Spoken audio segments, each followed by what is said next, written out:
Shalom, selamat pagi Bapak, Ibu, Saudara, serta rekan-rekan yang saya kasihi di dalam Tuhan Yesus Kristus. Dengan penuh sukacita di dalam Tuhan, kembali pagi hari ini kita bersyukur kepada Tuhan karena kita boleh dipertemukan kembali melalui program Motivasi Pagi. Firman Tuhan pada pagi hari ini terambil di dalam Injil Matius pasal 13 ayat 31 sampai 33 yang berbunyi demikian. Mengatakan Yesus membentangkan suatu perumpamaan lain lagi kepada mereka. Katanya, hal kerajaan sorga itu seumpama biji sesawi yang diambil dan ditaburkan orang di ladangnya.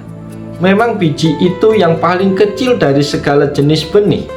Tetapi apabila sudah tumbuh, sesawi itu lebih besar daripada sayuran yang lain, bahkan menjadi pohon, sehingga burung-burung di udara datang bersarang pada cabang-cabangnya.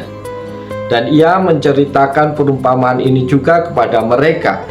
Hal kerajaan sorga itu seumpama ragi yang diambil seorang perempuan dan diadukkan ke dalam tepung terigu 3 sukat sampai kamir seluruhnya. Amin.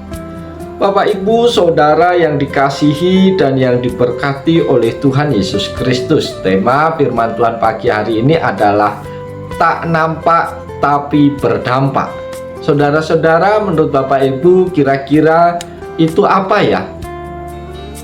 Sekhusus pagi hari ini saya mengambil contoh udara. Udara adalah sesuatu yang tak nampak atau tidak dapat kita lihat, tapi dapat kita rasakan. Udara yang mengandung oksigen tersebut sangat berdampak dalam kehidupan manusia dan sangat diperlukan oleh tubuh kita. Dan mungkin masih bisa kita sebutkan lagi contoh-contoh yang lain dalam kehidupan kita. Dalam bagian nats firman Tuhan pagi hari ini, Yesus menjelaskan hal kerajaan surga kepada orang banyak dengan suatu perumpamaan. Perumpamaan yang dipakai Yesus adalah sesuatu yang mungkin sangat kecil, yang tak nampak, tidak dianggap dan kelihatannya sepele dalam kehidupan, tapi ternyata berdampak sangat besar. Ya, perumpamaan biji sesawi dan ragi. Ada 2 contoh yang digunakan Yesus pada perumpamaan pada pagi hari ini, yaitu yang pertama biji sesawi. Saudara-saudara sekasih, biji sesawi adalah biji yang paling kecil dari segala jenis biji-bijian yang ada.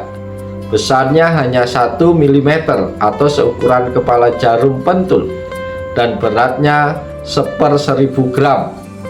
Tetapi jika benih ini tumbuh, maka ketinggiannya dapat mencapai 2-3 meter, melebihi tanaman sayuran lainnya, bahkan dapat menjadi sebuah pohon, sehingga burung-burung dapat bersarang di atasnya. Saudara-saudara terkasih, kerajaan surga itu dimulai dari sesuatu yang kecil atau sederhana, dan akhirnya berdampak besar yang ditandai dengan semakin banyak orang-orang yang tertarik dengan pemberitaan Yesus. Bahkan pemberitaan tersebut membawa orang-orang dari segala bangsa untuk masuk atau ambil bagian dalam kerajaan surga. Yang kedua adalah tentang ragi. Bapak, Ibu, Saudara yang diberkati Tuhan, siapa sih yang tidak tahu ragi? Ragi dipakai untuk pembuatan kue atau roti. Ragi juga adalah sebuah benda atau sesuatu hasil dari sebuah proses fermentasi dan cenderung berbau busuk, tetapi sangat berguna. Ragi menggambarkan sesuatu yang tak nampak tapi berdampak, sesuatu yang kecil tetap membawa pengaruh yang besar, karena cara kerja ragi adalah mengkhamirkan. Adonan tersebut dapat menjadi sebuah roti dan dapat dinikmati oleh orang banyak. Bapak, Ibu, Saudara yang diberkati Tuhan, nilai-nilai kerajaan surga kelihatannya sederhana, namun bila diterapkan pasti akan membawa dampak yang besar dalam kehidupan kita. Bapak, Ibu yang diberkati Tuhan, biji sesawi yang kecil dapat menjadi pohon yang besar, dan sedikit ragi cukup untuk mengkhamirkan adonan yang banyak. Demikian juga kehidupan kita, sebagai anak-anak Tuhan. Di mata dunia, mungkin kita adalah kawanan yang terkecil, tidak dianggap, sepele, tidak tampak, sering kali diabaikan. Tapi Tuhan ingin kita menjadi murid-muridnya yang berdampak besar bagi kerajaan surga. Bapak, Ibu, Saudara yang dikasihi Tuhan, mari kita menghidupi nilai-nilai kerajaan surga. Kasih, kebenaran, kesetiaan, ketulusan, kerendahan hati, kebaikan, dan lain sebagainya. Sehingga hal tersebut membawa perubahan dan dampak yang besar, baik dalam kehidupan kita sehari-hari, kehidupan di gereja Tuhan, serta bangsa dan negara kita.